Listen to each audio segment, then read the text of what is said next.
The black SUV rolled through the iron gates of the Kang estate in Alpine, New Jersey at exactly 11:47 at night. The mansion stood tall against the dark sky, its windows glowing with warm golden light. It was one of the most expensive properties in one of the wealthiest zip codes in America. Old money lived here. New power thrived here. Jai-ho Kang stepped out of the vehicle before his driver could open the door. He was tired. 3 days in Chicago dealing with a supplier who thought he could skim money from the Kang organization had drained him. The supplier was now at the bottom of Lake Michigan. Problem solved. Jai-ho adjusted his charcoal three-piece suit and walked toward the front entrance. His expensive rings caught the moonlight as he moved. Every step he took carried the weight of a man who controlled half the East Coast's underground economy. He was 34 years old, and he had already buried more enemies than most men would meet in a lifetime. The house was quiet when he entered. His staff knew better than to hover when he returned from business trips. He preferred silence. He preferred solitude. Jai-ho made his way through the grand foyer, past the cream-colored walls and classical architectural details that his mother had chosen before she died. He was heading toward his study when he heard something that made him stop. Laughter. A child's laughter. His son's laughter. Jai-ho turned slowly. The sound was coming from the kitchen. He walked toward it, his footsteps silent on the marble floor. When he reached the ornate gold-framed doorway, he gripped the frame so hard that his rings dug into his flesh. And then he saw it. His 4-year-old son, Min-jun, was standing in the kitchen covered in flour. The boy's dark hair was dusted white, and his small hands were sticky with dough. He was laughing, actually laughing, while a woman knelt beside him, wiping his fingers with a warm cloth. The woman was black. She wore the traditional maid's uniform, a black dress with a white apron and white trim. Her natural hair was pulled back neatly, and her movements were gentle, almost maternal. She was saying something to Min-jun in a soft voice, and the boy was looking at her like she was the most important person in the world. Jai-ho felt his chest tighten. Min-jun had not laughed in over a year, not since his mother walked out, not since the therapists started coming, not since Jai-ho had accepted that his son might be broken forever. But here he was, giggling like a normal child, clinging to the maid's apron like she was his lifeline. The boy looked up at her with pure adoration. He called her name with a softness Jai-ho had never heard his son use. Not for him, not for anyone. Jai-ho's jaw clenched. Something burned in his chest, confusion, anger, and underneath it all, something that felt dangerously close to jealousy. His son had never looked at him that way, not once. I welcome you, my beautiful family and friends. Please click subscribe. Do well to like this video and tell me in the comments where you're watching from. Your support helps us bring more thrilling stories, and trust me, you won't want to miss them. Now, let's continue. Jai-ho did not announce his presence immediately. He stood in the doorway for another 30 seconds, watching the scene unfold in front of him. The maid finished wiping Min-jun's hands and then cupped his small face gently. She said something that made the boy nod eagerly. Then she reached for a small piece of dough and handed it to him. Min-jun shaped it clumsily into a ball, and the woman praised him like he had created a masterpiece. Jai-ho had hired countless people to care for his son, nannies with degrees from top universities, specialists recommended by the best child psychologists in Manhattan. None of them had lasted more than a month. Min-jun rejected them all, refusing to speak, refusing to eat, refusing to exist in any meaningful way. But this woman, this maid, she had done something none of them could do. She had made his son human again. Jai-ho should have been grateful. Instead, he felt something cold wrap around his heart. He did not like mysteries. He did not like things he could not control. And he definitely did not like the way his son looked at this stranger. He cleared his throat. The woman's head snapped up. Her eyes met his, and Jai-ho saw something he rarely encountered, no fear. She did not flinch. She did not bow. She simply looked at him with a calm expression, as if he were just another person in the room rather than the most dangerous man in New Jersey. Min-jun noticed his father and immediately went quiet. The laughter disappeared. The light in his eyes dimmed. He pressed closer to the maid, gripping her apron tighter. Jai-ho noticed. He noticed everything. "Mr. Kang," the woman said, rising to her feet. Her voice was steady. "We were not expecting you back until tomorrow." Jai-ho ignored her statement. "What is happening here?" "Min-jun wanted to learn how to make beignets," she replied. "It is a recipe from my grandmother." Jai-ho's eyes moved to his son. "Min-jun, come here." The boy did not move. He stayed pressed against the maid's leg, his small fingers wrapped in the fabric of her apron. Something dark flashed across Jai-ho's face. His own son was choosing a stranger over him. "It is late," the woman said gently, sensing the tension. She knelt beside Min-jun and spoke softly. "Go say good night to your father, then we can finish our beignets tomorrow, I promise." Min-jun looked up at her, then back at Jai-ho. Slowly, reluctantly, he released her apron and walked toward his father. He stopped 2 feet away and gave a small bow. "Good night, Appa." Jai-ho stared down at his son. The boy's eyes were fixed on the floor. There was no warmth in his posture, no affection in his voice. This was duty, not love. "Good night," Jai-ho said flatly. Min-jun turned and ran back to the maid. He hugged her leg once more before she gently guided him toward the doorway. As they passed Jai-ho, the woman did not lower her gaze. She looked at him directly, just for a moment, before leading his son out of the kitchen. Jai-ho stood alone in the kitchen, surrounded by flour and dough, and the fatting echo of his son's laughter. He needed answers. Jai-ho Kang had built his empire on information. He knew things about people before they knew things about themselves. So when he returned to his study that night, he pulled every file on every staff member in his household. The maid's name was Camille Fontaine. She was 28 years old, born and raised in the Treme neighborhood of New Orleans, Louisiana. She had moved to New Jersey 3 months ago after the death of her grandmother. She had no living family, no husband, no children. Her background check had been clean when she was hired. No criminal record, no suspicious connections. Just a woman with a degree in early childhood education who had never gotten to use it because life kept knocking her down. Jai-ho read the file 3 times. There was nothing there to explain why his son had bonded with her so quickly. Nothing to explain the laughter, the affection, the trust. He closed the file and poured himself a glass of whiskey. He stood at the window overlooking the garden, watching the darkness outside. 18 months ago, his wife Yuna had walked out. She left in the middle of the night without warning. She took jewelry, cash, and her passport. She did not take Min-jun. Her note was short. "I never wanted to be a mother. I cannot pretend anymore." Jai-ho had not been surprised. Yuna had always been cold, more interested in status than family. Their marriage was arranged by their fathers to unite 2 powerful families. Love was never part of the equation. But Min-jun had been devastated. At 3 years old, he did not understand why his mother left. He only understood that she was gone. He stopped speaking. He stopped eating normally. He started having nightmares that left him screaming in the dark. Jai-ho tried everything. He hired the best doctors, the best therapists, the best childcare specialists money could buy. Nothing worked. His son remained locked inside himself, a ghost of the happy toddler he used to be. And then Camille Fontaine arrived 3 months ago, and everything changed. Jai-ho finished his whiskey and set the glass down. He did not trust her.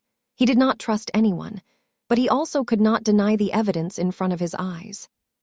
His son was healing, and this woman was the reason.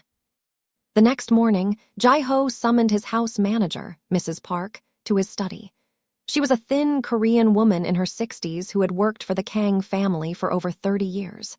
She knew when to speak and when to stay silent. Today, Jai-ho wanted her to speak. "Tell me everything about Camille Fontaine," he said, sitting behind his desk. "I want to know every interaction she has had with my son." Mrs. Park folded her hands in front of her. "Sir, Miss Fontaine has been exceptional. When she first arrived, she did not force herself on the young master. She simply existed near him, working in the same rooms, humming old songs, never demanding anything from him. Jai-ho leaned back in his chair. Continue. During her second week, the young master approached her while she was cleaning the library. He just stood next to her and watched. She did not acknowledge him right away. She let him observe her. After an hour, she handed him a dust cloth and asked if he wanted to help. Mrs. Park's voice softened. He took the cloth, sir. He helped her clean for the rest of the afternoon. It was the first time he had engaged with anyone since Mrs. Kang left. Jai-ho's jaw tightened at the mention of his ex-wife. What happened after that? They started spending more time together. Miss Fontaine would read to him in the garden. She taught him simple cooking tasks in the kitchen. She started braiding his hair because he asked her to, even though his hair does not need braiding. Mrs. Park paused. Within a month, the young master was speaking again. Full sentences. He even started smiling. Jai-ho absorbed this information in silence. He did not like how much he had missed while focusing on his business empire. He did not like how a stranger had succeeded where he had failed. Why was I not informed? He asked, his voice dangerously quiet. Mrs. Park hesitated. We did send reports, sir, but you were occupied with business matters. We assumed you would prefer good news over detailed explanations. Jai-ho dismissed her with a wave of his hand. When she was gone, he pulled up the security footage from the past 3 months on his computer. He watched hours of recordings. He saw Camille reading to Min-jun in the garden, her voice animated as she acted out different characters. He saw her teaching him to knead dough in the kitchen, patient even when he made mistakes. He saw his son fall asleep in her arms on the living room couch, peaceful in a way Jai-ho had never witnessed. The footage made him feel things he did not want to feel. He saw the way Min-jun looked at Camille, with complete trust, complete adoration. The boy sought her out the moment he woke up. He cried when she left for the night. He asked about her constantly, according to Mrs. Park's notes. Jai-ho realized with a cold clarity that his son loved this woman more than he loved his own father. And he did not know how to handle that. That evening, Jai-ho made a decision. He would confront Camille directly. He would remind her of her place in this household. He would establish boundaries that should never have been crossed. He found her in the hallway outside Min-jun's bedroom. She had just finished putting the boy to sleep. When she saw Jai-ho, she stopped and waited. Miss Fontaine, Jai-ho said, blocking her path. We need to talk. Camille clasped her hands in front of her. Of course, Mr. Kang. What can I do for you? Jai-ho stepped closer, using his height and presence to intimidate her. It was a tactic that worked on everyone, business rivals, enemies, even his own men. People crumbled under his cold stare. Camille did not crumble. She held her ground. You have overstepped your boundaries, Jai-ho said, his voice like ice. You are the help, you clean, you organize. You do not bond with my son like you are his mother. Camille's expression did not change. I have never claimed to be his mother. But you act like one. You read to him, you cook with him, you let him sleep in your arms. I do my job, Mr. Kang.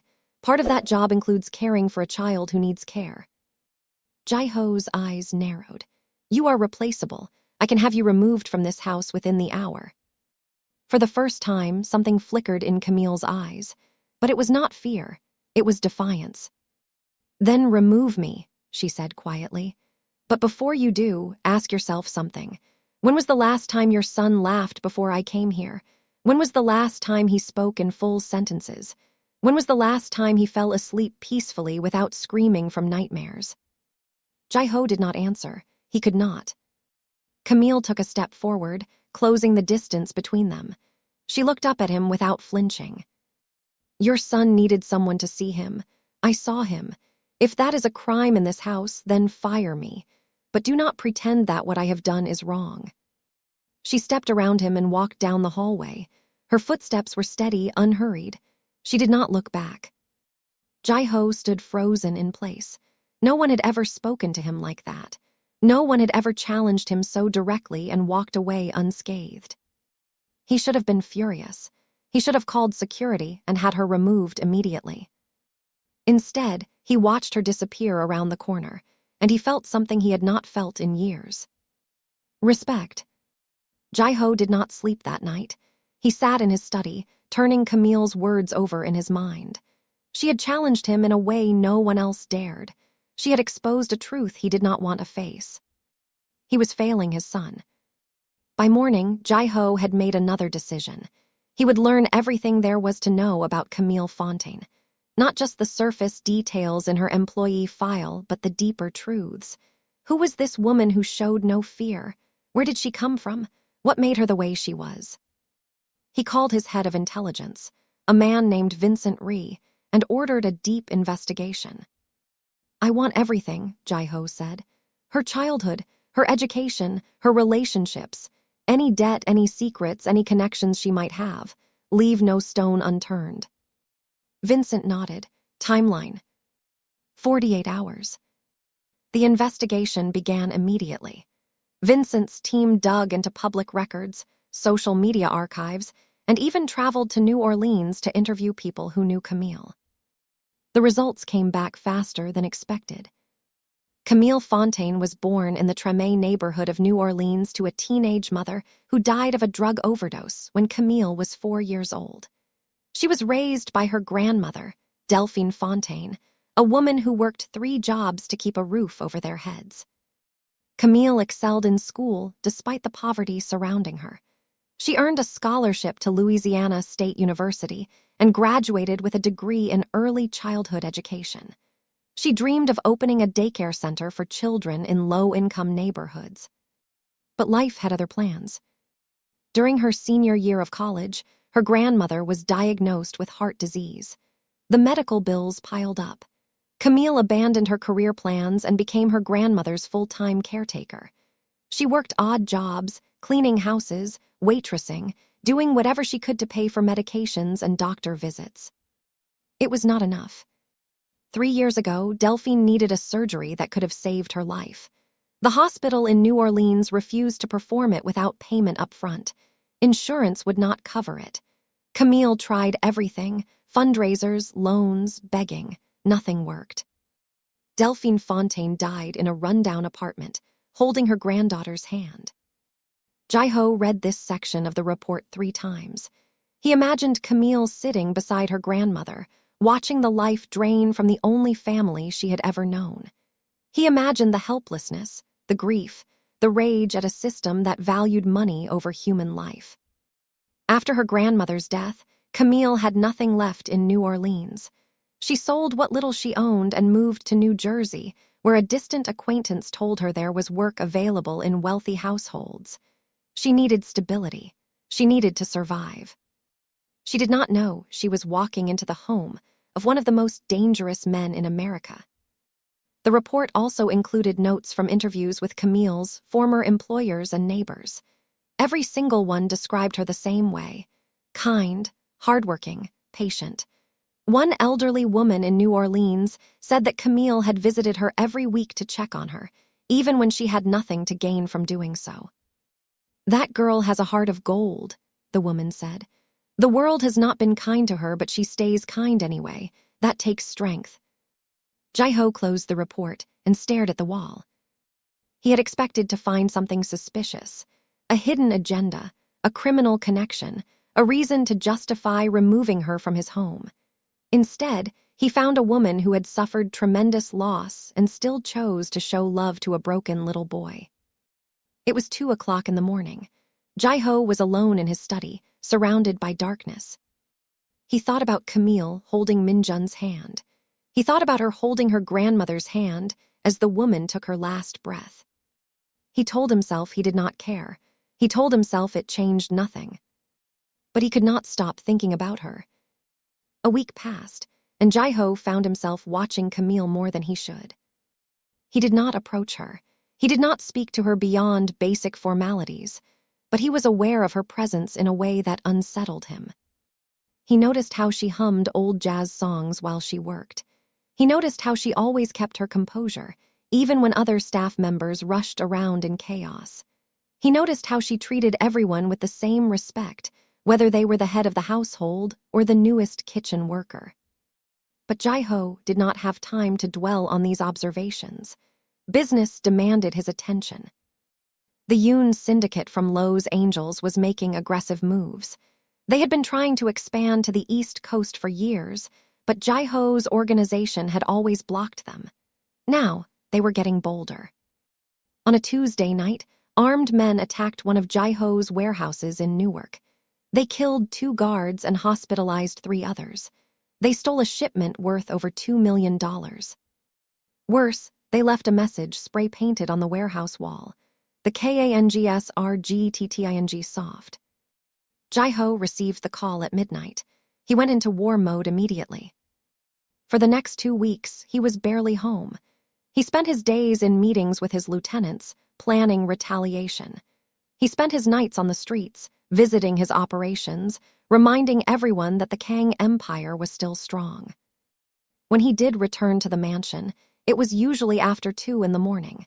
He expected the house to be dark and silent. But something strange kept happening. Every night, no matter how late Jai-ho returned, Min-jun was awake. The boy sat on the bottom step of the grand staircase, wrapped in a blanket, fighting sleep. And beside him, always, was Camille. When Jai-ho walked through the door, Min-jun would run to him and wrap his small arms around his father's leg. The hug lasted only a few seconds, but it was more physical affection than the boy had shown Jai-ho in over a year.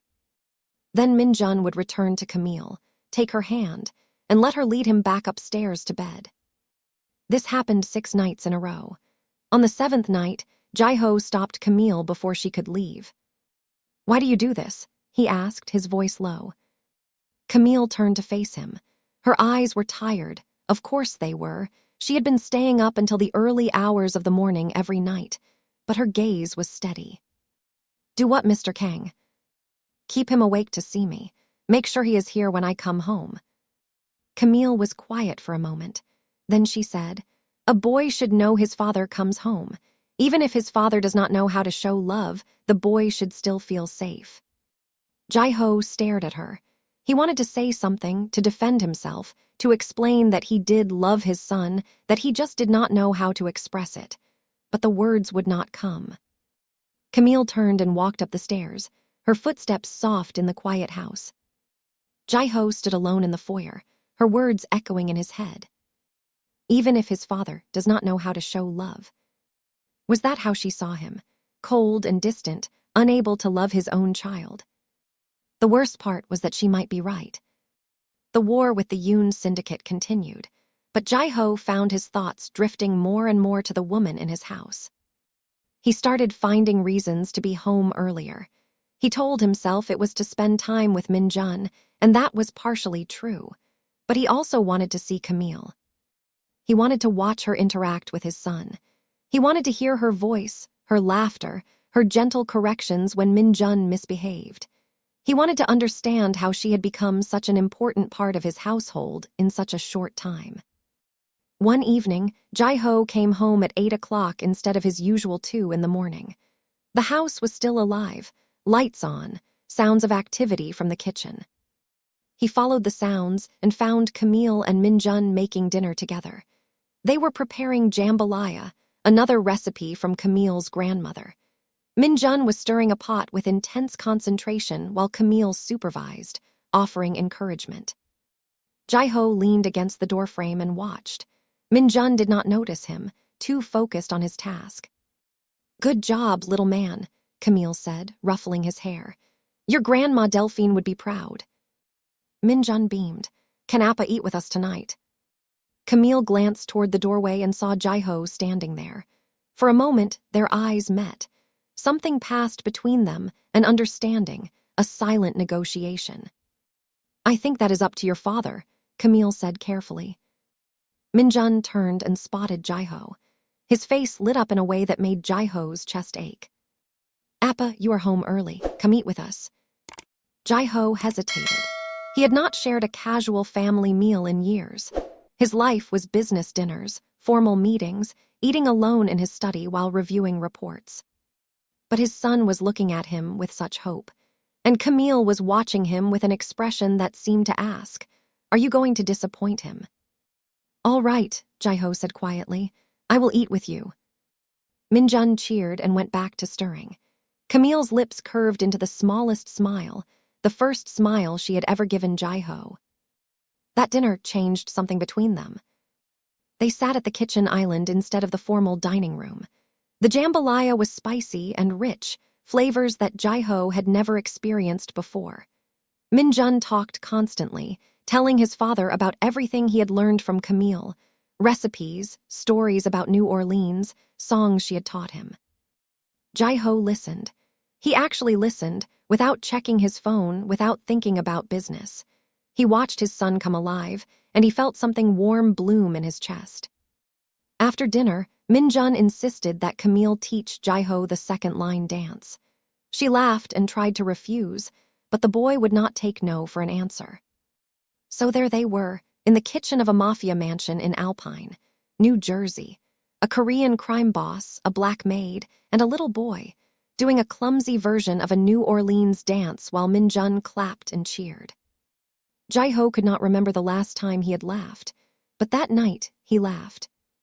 The shift continued over the following weeks. Jai-ho started coming home earlier more often. He joined Camille and Minjun for dinner 3 or 4 times a week.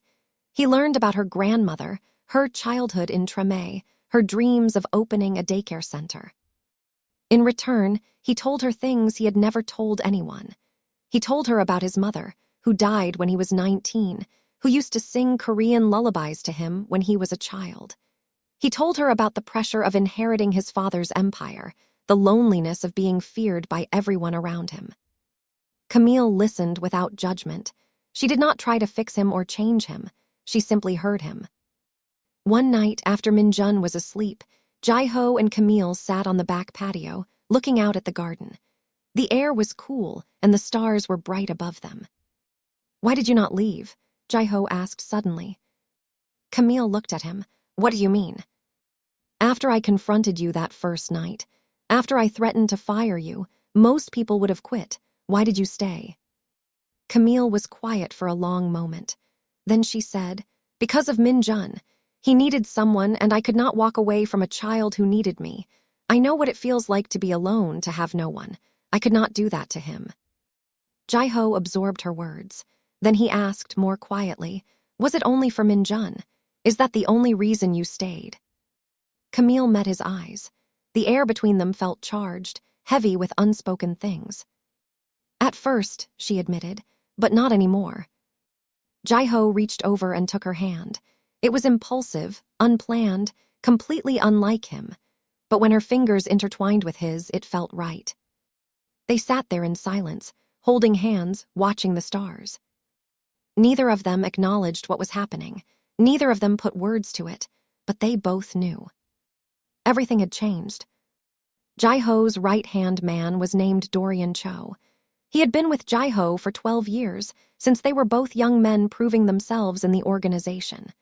Jai-ho trusted him with his life, his secrets, his son's safety. But Dorian harbored resentment that had been growing for years. He had been passed over for promotions. He had watched Jai-ho take credit for operations Dorian had planned. He had stood in the shadows while Jai-ho lived in the spotlight. The money was good, but money was not enough. Dorian wanted power. Dorian wanted respect. And he had found allies willing to give him both.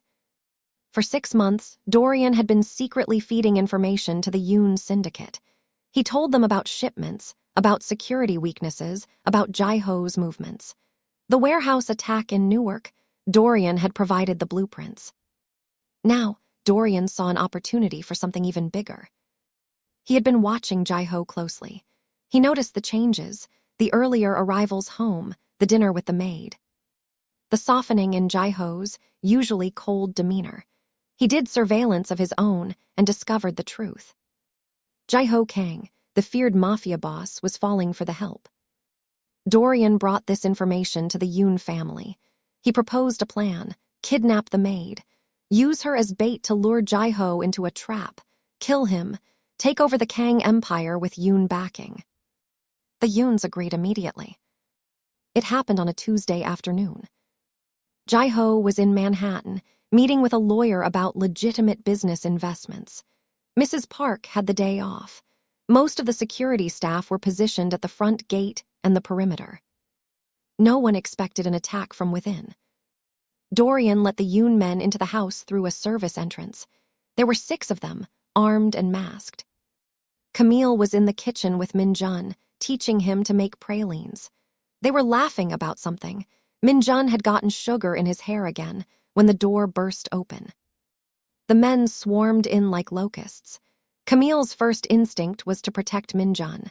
She pulled him behind her, shielding him with her body. "Run," she screamed at him. "Run and hide." But one of the men grabbed Minjun before he could move. The boy screamed, thrashing and kicking. "Let him go." Camille lunged at the man, scratching his face, trying to free the child. Another man struck her across the face. She fell hard, her head hitting the marble counter. Blood trickled from a cut above her eye. "Stop," Minjun screamed. "Do not hurt her, stop." The man holding Minjun shoved the boy to the ground. "We are not here for you, kid, just the woman." They grabbed Camille and dragged her toward the door. She fought with everything she had, biting, scratching, kicking. She managed to break free for a moment and ran toward Minjun. "Tell your father," she said urgently, cupping the boy's tear-streaked face. "Tell him I am sorry. Tell him to find me. Tell him." A man grabbed her from behind and clamped a hand over her mouth. They dragged her out of the kitchen, out of the house, into a waiting van. The last thing Minjun saw was Camille's eyes, wide with fear but also with determination, as the van doors slammed shut. Then she was gone. Minjun sat alone on the cold kitchen floor, surrounded by spilled sugar and broken glass. He screamed for help until his voice went raw. Jai-ho received the call 20 minutes later. He was in the middle of signing documents when his phone rang. It was the head of his household security, his voice trembling. "Sir, there has been an incident." Jai-ho's blood went cold. "Minjun." "He is safe, sir, shaken but unharmed, but Miss Fontaine." Jai-ho did not hear the rest. He was already running. He made the drive from Manhattan to Alpine in record time, ignoring every traffic law, nearly causing 3 accidents. When he burst through the front door of the mansion, he found Minjun wrapped in a blanket on the couch, being watched by 2 terrified maids. The boy looked up and saw his father, his face crumpled. "Appa." Jai-ho crossed the room in 3 strides and pulled his son into his arms. Minjun sobbed against his chest, his small body shaking. "They took her," the boy cried. "They took Camille. I tried to stop them. I tried, but they were too big. I tried, Appa, I tried." Jai-ho held his son tighter. His heart was pounding so hard he could feel it in his temples. "What did she say?" he asked, his voice rough. "Did she say anything before they took her?" Minjun looked up at him with tear-filled eyes. She said to tell you she is sorry. She said, tell him to find me." Jai-ho closed his eyes. When he opened them again, they were filled with something dangerous. Rage. Pure, unfiltered rage. He stood up and called his men together. Within an hour, the Kang organization mobilized for war. Teams flooded the streets of Newark, Jersey City, and Hoboken. Jai-ho put a bounty on information, $1 million for anyone who could tell him where Camille was being held. He interrogated every contact, every informant, every person who might know something. By midnight, he had a name. Dorian Cho. Jai-ho found Dorian hiding in a rundown motel in Elizabeth, New Jersey.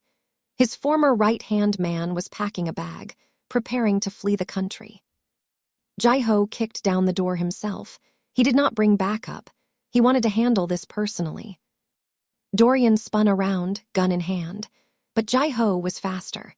He disarmed Dorian with a brutal twist that broke 2 fingers, then slammed him against the wall. "Where is she?" Jai-ho growled.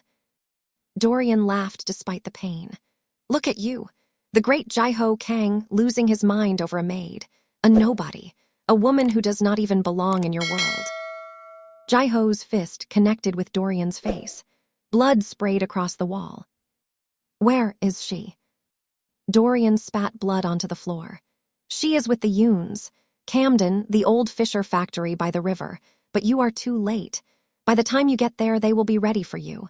It is a trap, you fool. You walk in there and you die. Jai-ho leaned close, his voice dropping to a whisper. Then I will die killing every single one of them.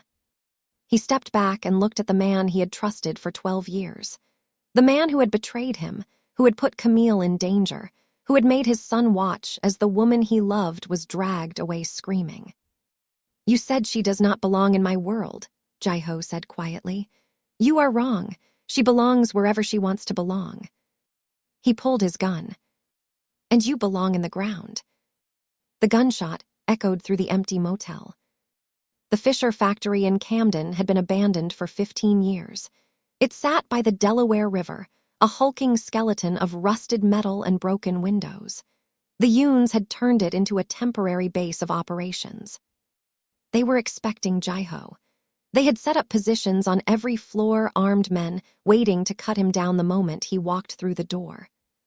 But Jai-ho did not walk through the door.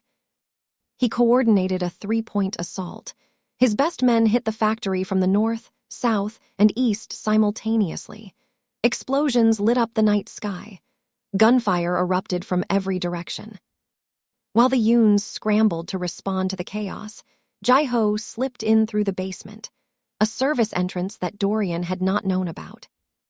He moved through the dark corridors like a ghost. Any man who crossed his path did not live long enough to raise an alarm. Jai-ho was not just a businessman tonight. He was the monster his enemies had always feared. He found Camille on the 3rd floor in a room that used to be an office. She was tied to a chair, her face bruised, her lips split. But she was alive. She was conscious. And when she saw Jai-ho in the doorway, she did not cry. She did not beg. She just said, "What took you so long?" Despite everything, Jai-ho almost smiled. He crossed the room and cut the ropes binding her wrists. His hands were gentle, a stark contrast to the violence he had just unleashed. "Can you walk?" he asked. "I can run if I have to." He helped her to her feet. For a moment, they just looked at each other. Her face was battered. His suit was stained with blood that was not his own. "You came for me," she whispered. "I will always come for you." They made their way toward the exit, but they were not alone. The head of the Yoon syndicate, a man named James Yoon, blocked their path. He was flanked by 4 armed men. "Jai-ho Kang," Yoon said, his voice dripping with contempt. "I expected more from you, all this destruction over a maid." Jai-ho positioned himself in front of Camille, shielding her. "She is more than you will ever understand." Yoon laughed. "How touching, kill him." The men raised their weapons. Jai-ho moved faster than should have been possible. He disarmed the first man and used him as a shield against the second. The 3rd and 4th fell to Jai-ho's precise shots before they could react. That left Yoon alone. The syndicate head reached for his gun, but Jai-ho was already on him. He slammed Yoon against the wall, his forearm pressed against the man's throat. "You touched something that belongs to me," Jai-ho said, his voice deadly calm. "You made a child watch as your men took the woman he loves. You thought you could use her against me." Yoon gasped for air. "We can make a deal. Money, territory, whatever you want." Jai-ho shook his head. "You have nothing I want." He finished it quickly, mercifully, more mercy than Yoon deserved. Then he took Camille's hand and led her out of the factory. In the car on the way back to Alpine, Camille sat in the passenger seat, staring out the window. Her hands were shaking. The adrenaline was fatting and reality was setting in. Jai-ho reached over and took her hand. It was the same thing he had done that night on the patio under the stars. But now it meant something more. "I thought I was going to die," Camille said quietly. "I thought I would never see Min-jun again. Never see." She trailed off, but Jai-ho understood. "I would have burned the world down to find you," he said. "I would have destroyed everything, my empire, my reputation, my life. Nothing matters if you are not safe." Camille finally looked at him.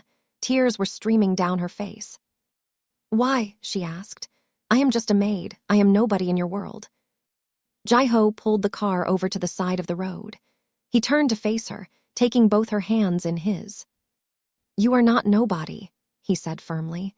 You saved my son. You showed him what love looks like. You showed me what love looks like.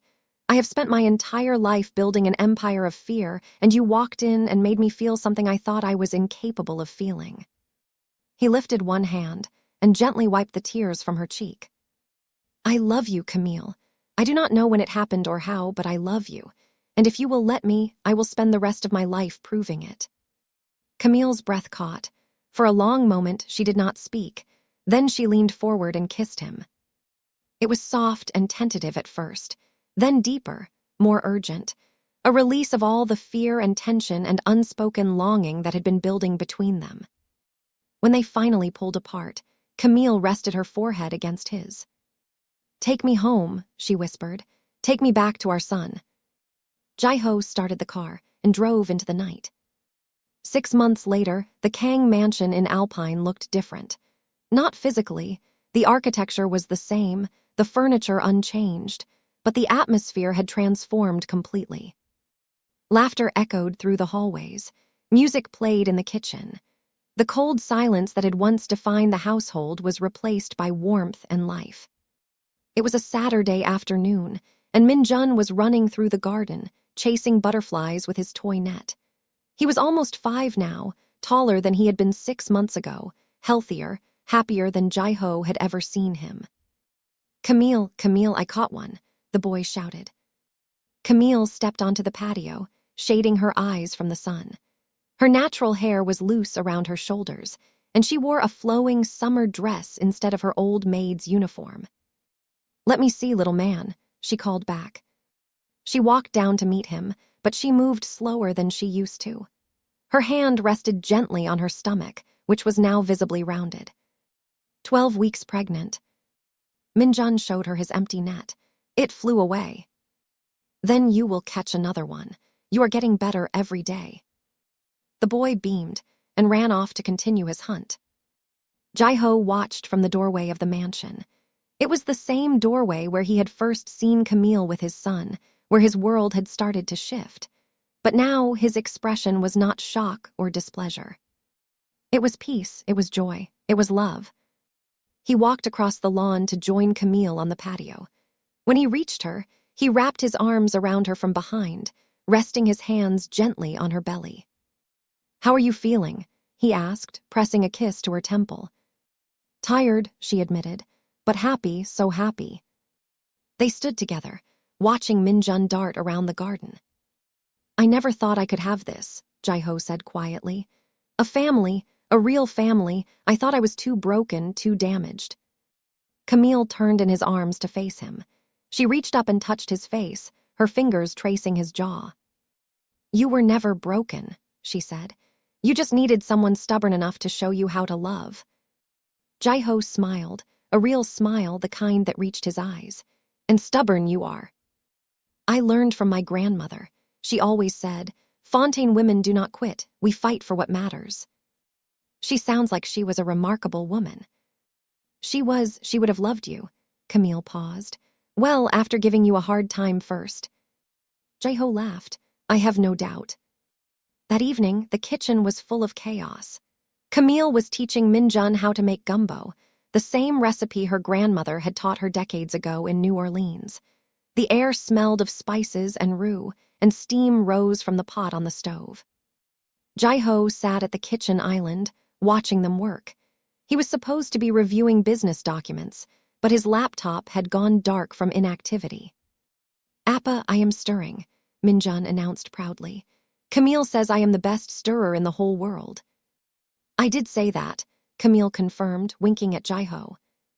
Then it must be true, Jai-ho said solemnly. Camille does not lie. Min-jun puffed up with pride and focused on his task with renewed determination. Later, after dinner, the three of them sat on the living room floor, playing a board game that Min-jun had chosen. The fire crackled in the fireplace. Outside, snow was beginning to fall. Jai-ho looked at Camille across the game board. She was explaining the rules to Min-jun for the 3rd time, patient as always. The firelight caught the highlights in her hair. She was so beautiful it made his chest ache. She glanced up and caught him staring. What? Nothing, he said. I love you. Camille's face softened. I love you too. And I love both of you, Minjun announced, throwing his arms around both of them. They collapsed into a group hug, laughing, the game forgotten. Later that night, after Minjun was asleep, Jai-ho and Camille sat together on the patio. The snow had stopped, and the world was covered in a blanket of white. I have something for you, Jai-ho said. He reached into his pocket and pulled out a small velvet box. When he opened it, a ring sparkled in the moonlight, an emerald surrounded by diamonds, set in platinum. The emerald reminded me of New Orleans, he said. Of where you come from, of the woman who raised you to be so strong and kind. I want you to carry a piece of home with you always. Camille stared at the ring, tears welling in her eyes. Jai-ho, I know I have a dark past, he said. I know my life is complicated and dangerous, but I am trying to change. I am stepping back from the more violent parts of the business. I want to build something legitimate, something I can pass down to our children without shame. He took her hand. Camille Fontaine, you walked into my home as a maid and became the queen of everything I am. You saved my son. You saved me. I do not deserve you, but I will spend every day trying to be worthy of your love. He slipped the ring onto her finger. Will you marry me? Camille looked at the ring, then at Jai-ho, then back at the ring. The tears spilled over, streaming down her cheeks. Yes, she whispered. Yes, I will marry you. Jai-ho pulled her into his arms and kissed her deeply. Around them, the snow began to fall again, gentle and soft. 1 year later, they were married in a private ceremony in the mansion's garden. Minjun served as the ring bearer, beaming proudly. Camille wore a white gown that flowed like water, and she carried a bouquet of magnolias shipped in from Louisiana. Jai-ho's vows were simple. You taught me that love is not a weakness. It is the greatest strength I have ever known. I promise to protect you, to cherish you, and to remind you every single day that you are loved. Camille's vows were just as sincere. You gave me a family when I thought I had lost everything. You gave me a home, a partner, and a son. I promise to stand beside you through whatever comes, to be your peace in the chaos, and to love you with everything I have. They exchanged rings, and when Jai-ho kissed his bride, Minjun cheered louder than anyone. 3 months after the wedding, Camille gave birth to a baby girl. They named her Delphine, after Camille's grandmother. The first time Minjun held his baby sister, he looked at her with the same wonder he had once reserved for Camille. I will protect her, he said solemnly. I will be the best big brother in the whole world. Jai-ho put his arm around Camille as they watched their children together. Look at what we built, she said softly. Jai-ho kissed the top of her head. Look at what you built. You walked into this cold, empty house and filled it with love. You showed a broken man how to be whole. Camille leaned against him, watching Minjun carefully rock his baby sister. It took both of us, she said. You had to be willing to let the walls down. You gave me a reason to. They stood together in the warm glow of the nursery, a family forged from pain and loss, and the stubborn refusal to give up on love. Jai-ho Kang had spent his life building an empire of fear. He had been powerful, wealthy, untouchable, but he had also been alone, unloved, disconnected from anything that truly mattered. Then Camille Fontaine walked through his door, a maid from New Orleans with a heart of gold and the strength of a lion. She did not fear him. She did not bow to him. She saw through his walls and loved the broken man inside. She gave him a son who laughed again. She gave him a daughter who carried her grandmother's name. She gave him a home filled with music and cooking and the simple joy of family dinners. And in the end, that was worth more than all the power in the world. The Korean Mafia boss who had shocked to see his son with the black maid had become a husband, a father, and a man who finally understood what mattered. Love. Family. Home. Thank you for watching to the end. Please remember to click the subscribe button and make sure you like this video, and tell me in the comments where you're watching from. Thank you.